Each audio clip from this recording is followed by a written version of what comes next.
Good afternoon, everyone. I'm Eric from Dunbar High School, and this is... I'm Ian. I'm Abu.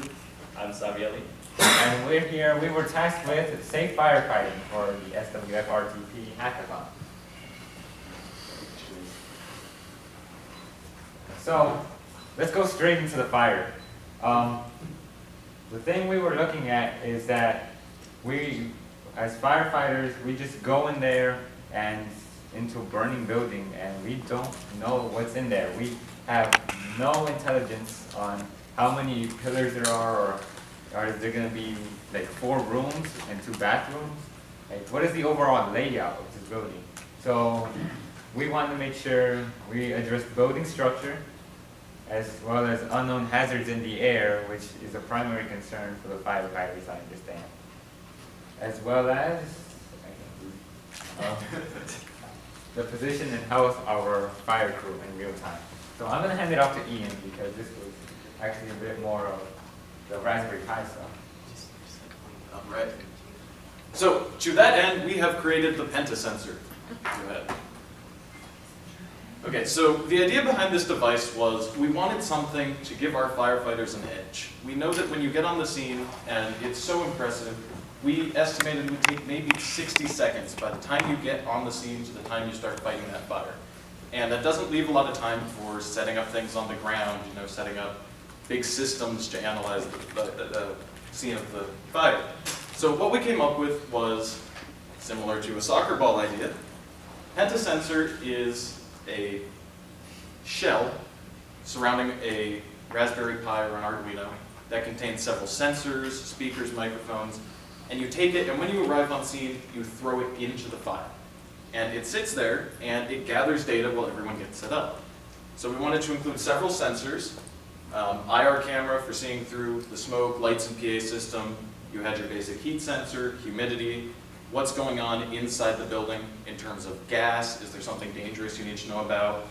If, you know, grandma's old cottage is burning down, it might not be such a danger. However, if you're busting into a, you know, horrible drug den or something that's full of, you know, processed materials, you really don't want to be running in there with, yeah, you don't want to run into a meth lab without proper precautions. So go ahead and... So this is what we imagined it would look like to connect to the Penta sensor. The idea would be when you connect to it remotely from either a phone or a laptop contained within the fire truck, you would be able to see what's going on inside the building wherever it lands. You would be able to see how long you've been there, the temperature inside the building, as well as fume levels, radiation, humidity, everything you need to know to be able to safely fight that fire. Our #1 concern here was firefighter safety and health.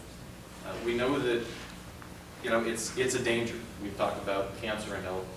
So with this, you'd be able to know exactly what you're getting into and to know what you need to bring with you to make sure you can safely fight this fire. And we have a demo. Wow. So we actually managed to get a very, very basic prototype. Who's got it over there? Wow. It's still plugged in to the wall. Very cool. We sort of made a rollover cage. Very cool. You can see a couple of the sensors sticking out there. Yep, very cool. So this is our Penta sensor prototype. There you go. That's how NASA started. We're very happy with that. Let me find, here it is. Yeah. All right. We can connect remotely and have it send data to us. So I'm going to run this. And it automatically records the temperature. And then we can view. It's nano. Nano. Nano. Thank you. All right, so we can see at this time, at this date, what the current temperature is. And all that data is stored both on the Penta sensor and now on my computer, so that you can look back and you can say, at what times was the fire at its hottest, when was it at its coolest? You've got that historical record keeping of, you know, what went on during that day, during that time when you were fighting the fire. So that's the basic, how the sensors would work. We've got the temperature sensor working, and we had another feature that we put in to our prototype that we were really happy with. We included a speaker system, because we know that the firefighters were talking about having difficulty communicating. It's very hard to hear in there. The fire may not be loud, but the environment really is. So this is a central location where you can send messages to the firefighters.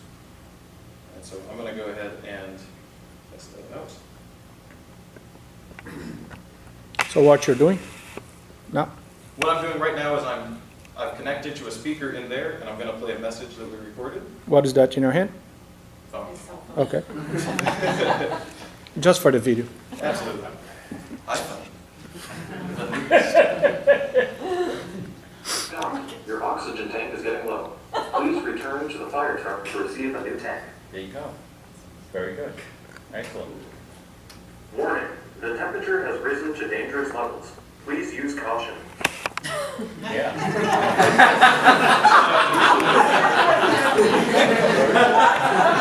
So, Yeah. very, very specific. I'm feeling the heat. This was our goal, was Oh, cool. to have this as a basis to build upon. We Yeah. wanted to show that Definitely. it's possible, it works, and that this can be used to save lives. Great. So I gotta put the PowerPoint back up on here. Okay. There we go. That's the demo. Is that the other? Hello, everyone. So, you know that when you go to the scene, you're obviously using maps. There's many maps available, such as Google Maps and other ones available. But with this, we have the idea of having offline individual blueprints of houses to ensure that when you arrive on the scene, you are able to go in the house as safely as possible and understand how the structure is. And many modern houses nowadays and buildings have 3D blueprints available for you to receive and look at. We had the idea of using a ping sort of beacon system to find out where the firefighters are.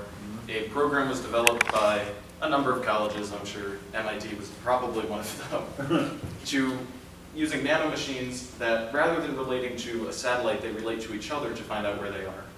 Using the Penta sensor as a central base and having each firefighter connect to it, we can figure out where they are and use each other to triangulate their location so that each firefighter can say, this is where I am in relation to the Penta sensor in relation to another firefighter. So here's where I am in the building. And if we know where the Penta sensor has landed inside with relation to the blueprint, we can figure out where the firefighters are. Right, so we also wanted to look at some future technologies that could be integrated into the Penta sensor. HoloLens and Google Glass are two really awesome technologies. They're tiny, they fit right on your face underneath the mask or integrated into a mask. That would allow firefighters to receive visual updates so that they don't need to worry about hearing things, even if you're distracted, it's there when you need it.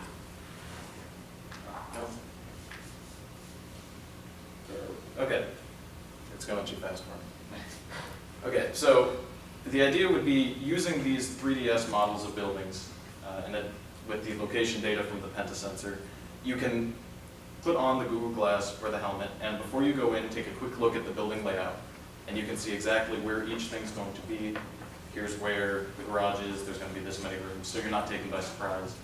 And you'll have a heads-up display to alert you to alerts, I suppose. So this is what we imagined a heads-up display would look like. We would have the time on scene, which is how long you've been there, how much time you have for your suit until your suit gets uncomfortable. Well, even more uncomfortable than it is. And the core body temperature inside the suit, hazardous fume levels, water tank levels, and oxygen tank levels. We would also be able to track the Penta sensor in real time, so whenever a firefighter would throw it in, we could say, oh, the Penta sensor is 25 feet this way. And it's the roughly 300 degrees Fahrenheit in the building, or the spot the Penta sensor landed at. And as we progress more into the future, this is sort of what we would envision this to be on a larger scale, would be a map of different fire crews and different emergency teams. This is actually not my art, I wish it was, but it provides a concept of how we were going to coordinate firefighters and other emergency teams using Microsoft HoloLens and virtual reality and a whole bunch of other different technologies that we found. Using the Penta sensor as sort of the data that's being collected at each individual fire, you could look over a map of a city or a continent or whatever level zooming in you want to look at, and you can find out what the Penta sensor data would be at that location, and you can actively see historic fires there, what's been going on, because it's all been recorded from one central device. And that's our presentation. We have a question. If you have any questions, I see we have a few questions. 2 questions. Is the Penta sensor robotic in a sense that once it's inside, can it be moved to other areas? Absolutely. It can be physically moved, would probably be the easiest picked around. How about remotely moved? Yeah, our biggest goal was to have it be completely autonomous. We don't want to have to spare a firefighter driving it around. Right, exactly, oh, okay.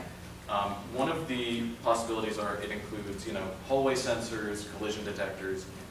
If you're familiar, actually, and this is very interesting, with Roomba technologies, yeah, we all know those. Thank you. Spinny vacuums, somehow, they always know where the dirt is. They really shouldn't, and it's a little bit scary. That technology the Roombas can actually be reprogrammed really easily. They included that in the latest Roomba update, which is so much fun to play with. Using that sort of technology, along with, the golf balls that can move themselves, those sort of things, you could definitely have a Penta sensor that moves itself around, and wherever it's hotter, using its mapping data, it can say, okay, so I'm going to warn you, 300 degrees here, 350 over here. Maybe not go into the 350 area as quickly, but definitely possible. There's another question, right? That was my question. Oh, cool. And good Great- work to the other great Dunbar minds team think judges. alike. You should definitely give them second place. But yeah, that's us, Dunbar High School. Very good, excellent.